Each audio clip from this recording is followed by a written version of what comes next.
안녕하십니까. 오늘 아침에는 연애신 시대소망 756페이지에서 759페이지까지를 읽어드리겠습니다. 죄를 짊어지신 그분은 거룩한 공의의 진노를 견디시고 그대를 위하여 죄의 그 자체가 되셨다. 관중들은 말없이 그 무서운 마지막 장면을 지켜보고 있었다. 태양이 비치고 있었으나 십자가는 여전히 어둠에 쌓여 있었다. 제사장들과 관원들이 예루살렘을 바라보니 빽빽한 구름이 도성과 유대 평야를 덮고 있었다. 의의 태양이시요 세상에 비치신 그분은 한때 은총을 받았던 예루살렘 도성으로부터 그분의 광선을 거두고 계셨다. 하나님의 진노가 맹렬한 번갯불이 운명지워진 도성에 내리고 있었다. 갑자기 어두움이 십자가에서 걷혔다. 그때 예수께서는 삼라만상을 울리는 듯한 나팔소리 같은 큰 맑은 음조로 다 이루었다. 내 아버지여 내 영혼을 아버지 손에 부탁하나이다 라고 부르짖었다. 한 줄기 빛이 십자가를 둘렀으며 구주의 얼굴은 해와 같은 영광으로 빛났다. 그리고 나서 예수께서는 머리를 가슴 위로 떨구시고 운명하셨다. 표면상으로는 하나님께 버림받은 것 같으신 그리스도께서는 무서운 암흑 중에서 인간이 마셔야 할 고통의 잔을 남김없이 마셨다. 이 무서운 시간 동안 그분은 이제까지 그분에게 주셨던 아버지의 간합하심의 증거에 의지하였다. 그분은 아버지의 품성을 잘 알고 계셨으며 그분의 공의와 자비와 크신 사랑을 이해하고 계셨다. 그분은 자기가 즐겨 순종하던 그분을 믿음으로 의지하셨다. 그분이 순종하는 마음으로 자기 자신을 하나님께 맡겼을 때에 아버지의 은총을 잃어버렸다는 생각은 없어졌다. 믿음으로 그리스도께서는 승리자가 되셨다. 이 세상은 전에 이런 광경을 목격한 적이 결코 없었다. 군중들은 넋을 잃고 서서 숨을 죽이고 주님을 바라보고 있었다. 어두움은 다시 땅을 덮었고 맹렬한 천둥소리와 같은 둔탁한 울림이 들려왔다. 무서운 지진이 일어나고 많은 사람이 함께 흔들렸다. 극도의 혼란과 경악이 계속되었다. 근처 산에서는 바위들이 산산이 갈라져서 평야로 굴러떨어졌다. 무덤들이 갈라져 열리고 시체들이 무덤 밖으로 내동댕이 쳐졌다. 삼라만상이 산산이 부서지는 것 같았다. 제사장들과 관원들과 군사들과 사형집행자들과 백성들은 무서워서 숨도 못 쉬고 땅에 엎드려 있었다. 다 이루었다는 큰 부르짖음이 그리스도의 입술에서 나왔을 때에 제사장들은 성전에서 제사를 드리고 있었다. 그때는 저녁 제사를 드릴 시간이었다. 그리스도를 표상하는 양을 잡기 위하여 끌고 왔다. 의미깊고 아름다운 예복을 입은 제사장은 아브라함이 그의 아들을 죽이려고 하던 때와 같이 칼을 높이 들고 있었다. 큰 흥미를 가지고 백성들은 그 광경을 바라보고 있었다. 그러나 주께서 친히 가까이 오시자 땅은 떨며 흔들렸다. 성전 안의 휘장이 소리를 내면서 보이지 않는 손에 의하여 위에서부터 아래로 쭉 찢어져 한때 하나님의 임재로 충만했던 곳이 군중의 눈으로 볼 수 있도록 열려 제쳐졌다. 그곳에 쇠키나가 거했었다. 하나님께서는 그곳 시온소 위에서 당신의 영광을 나타내셨던 것이다. 대제사장 외에는 아무도 이 부분과 성전의 다른 부분을 갈라놓는 이 휘장을 쳐들 수 없었다. 대제사장들은 1년에 한 번씩 백성의 죄를 속하기 위하여 그곳에 들어갔다. 그러나 보라, 이 휘장이 두 조각으로 찢어진 것이다. 지상 성소의 일부인 지성소는 더 이상 거룩한 장소가 아니다. 모든 것이 공포와 혼란뿐이었다. 제사장은 희생제물을 주기로 했으나 칼은 그의 무기력한 손에서 떨어지고 양은 도망쳐버렸다. 모형이 하나님의 아들의 죽음으로 원형과 마주쳤다. 큰 희생이 이루어졌다. 지성소로 가는 길은 열렸다. 새로운 삶의 길이 만민을 위하여 준비되었다. 더 이상 죄 많고 슬픔에 찬 인간들은 대제사장이 나오는 것을 기다릴 필요가 없었다. 이제부터는 구주께서 모든 하늘에서 대제사장과 대언자로서 직무를 행하실 것이다.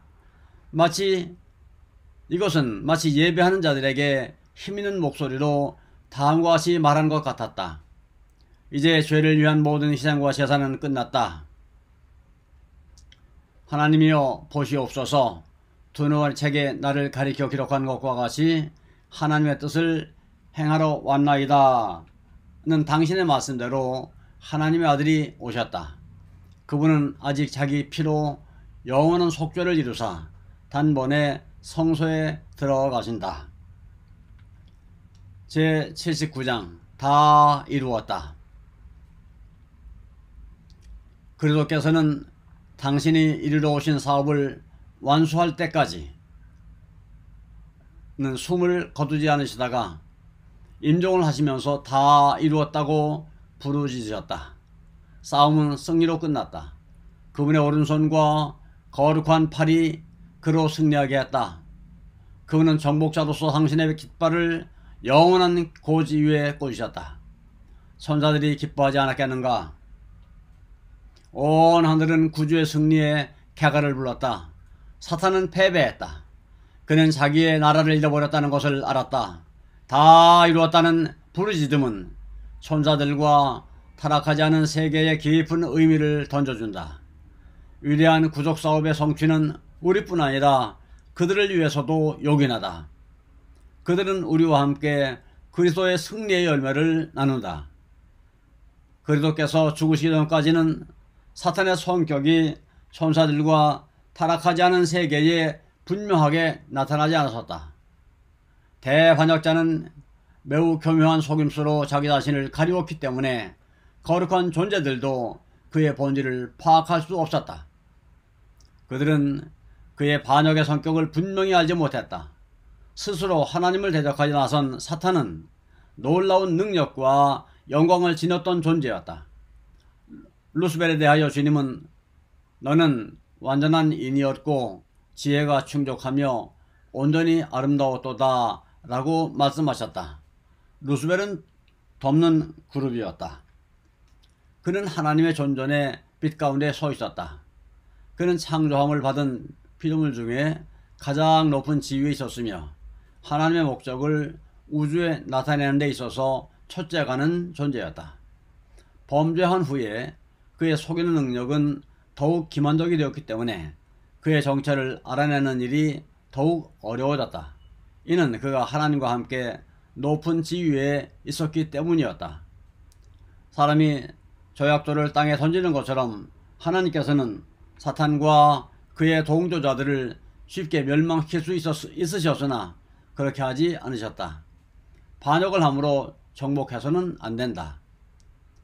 반역을 힘으로 정복해서는 안된다. 무력으로 강요하는 일은 사탄이 통치하는 곳에서만 찾을 수 있는 것이다. 주님의 통치 원칙은 이런 것이 아니다. 하나님의 권위는 선과 자비와 사랑의 기초를 두고 있으며 우리가 사용할 수 있는 방법은 이러한 원칙들을 제시해 주는 것이다. 하나님의 정부는 도덕적이며 진리와 사랑이 그 보편적인 힘이 되어야 한다. 모든 일을 영원한 안전의 토대 위에 놓는 것이 하나님의 목적이므로 하늘 회의에서는 사탄에게 그의 정부 조직의 기초가 된 원칙을 발전시킬 시간을 주기로 결정했다. 사탄은 그것이 하나님의 원칙보다 더 훌륭하다고 주장하였다. 그러므로 하늘의 우주가 볼 수 있도록 사탄의 원칙을 실행해 볼 수 있는 시간이 주어졌다. 사탄이 사람들로 하여금 범죄하게 했으므로 구속의 경륜이 가동되었다. 4000년 동안 그리스도께서는 인류를 향상시키기 위하여 애쓰셨으나 사탄은 인류를 멸망시키고 타락시키기 위하여 노력해왔다. 그리고 하늘 우주는 이 모든 것을 바라보았다. 예수께서 이 세상에 오시자 사탄은 그분을 대적하는 일에 그의 모든 능력을 쏟았다. 예수께서 젖먹이로 베들레헴에 나타나셨을 때부터 찬탈자는 그를 파멸시키기 위하여 노력하였다. 가능한 한 모든 방법을 써서 그는 예수님으로 하여금 완전한 유아 시절에서 흠없는 청년 시절로 성장해서 거룩한 봉사와 흠없는 희생제물이 되지 못하게 하려고 노력하였다. 그러나 그는 실패했다. 사탄은 예수님을 죄짓게 할 수 없었다. 사탄은 예수님을 낙담하게 할 수도 없었고 그분이 이루려고 오신 사업에서 손을 떼게 할 수도 없었다. 광야에서부터 갈바리까지 사탄의 분노의 폭풍이 그분에게 휘몰아쳤으나 그것이 무자비하게 심연칠수록 하나님의 아들은 더욱더 굳게 하나님의 손에 매달리셔서 그 피로 물든 그 길을 헤치고 나아가셨다.